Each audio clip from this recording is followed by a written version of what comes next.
Mahigit 14 billion packs ng mga illegal cigarettes na nagkakahalaga ng halos 2 bilyong piso ang sinira ng Bureau of Internal Revenue ngayong Lunes, February 24.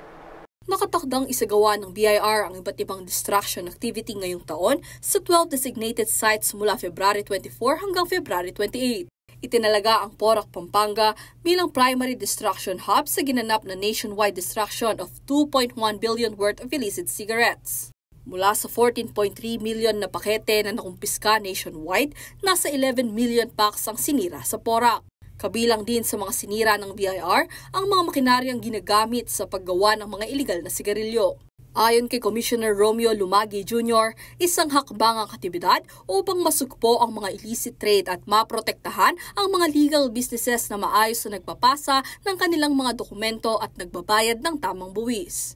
Bukod dito, layon rin ng BIR ang mapatibay ang kanilang revenue collection at matugunan ang public health risk na posibleng dulot ng mga sigarilyong nagmula sa mga unknown sources dahil hindi ito dumaan sa quality control at regulation.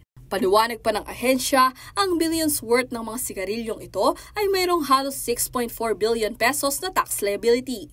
Halaga ng malaking tulong umano sana sa publiko kung sumunod sa mga regulasyon ang manufacturers ng mga ito. Of course, kung nakolekta yan, imagine na malaki-laking tulong yan sa ating mga kababayan dahil parte ng nakokolekta dito ay napupunta sa healthcare ng ating mga kababayan. Mensahe ni Commissioner Lumagi sa publiko, makisama sa laban ng ahensya at ipaalam sa mga kinauukulan kung may malamang warehouse at illegal na pagawaan upang mas marami pa ang makolektang excise tax mula rito.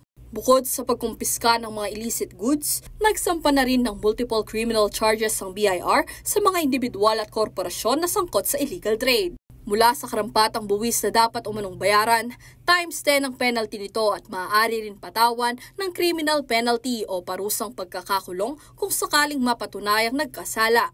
Payo rin ng BIR, bumili lamang sa mga lehitimong suppliers at siguraduhing may stamps ang mga binibenta.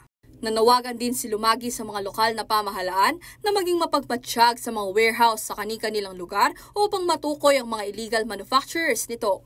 Samantala, may mga haka-haka umano na baka raw bumabalik lang sa merkado ang mga nakukumpiskang illicit goods matapos ang mga operasyon. Kaya naman siniguro ni Lumagi na walang maiiwan o matitirang hindi masisira rito. BIR is concerned kapag nag-ooperate ang BIR, kapag meron kaming kinu-confiscate, sa parte namin nakatago yan sa warehouse at ngayon sisirain natin. At rado tayo na walang nawawala dito. Lahat na nako-confiscate ay masisira at walang bumabalik. Lahat ng mga tao natin nakabantay dyan at naka-livestream din naman po ito. Upang panitilihin ang transparency ng aktibidad, maaaring mapanood ang pagsira sa mga illicit cigarettes sa mga official social media platforms ng BIR. Ashley Punzalan, CLTV 36 News.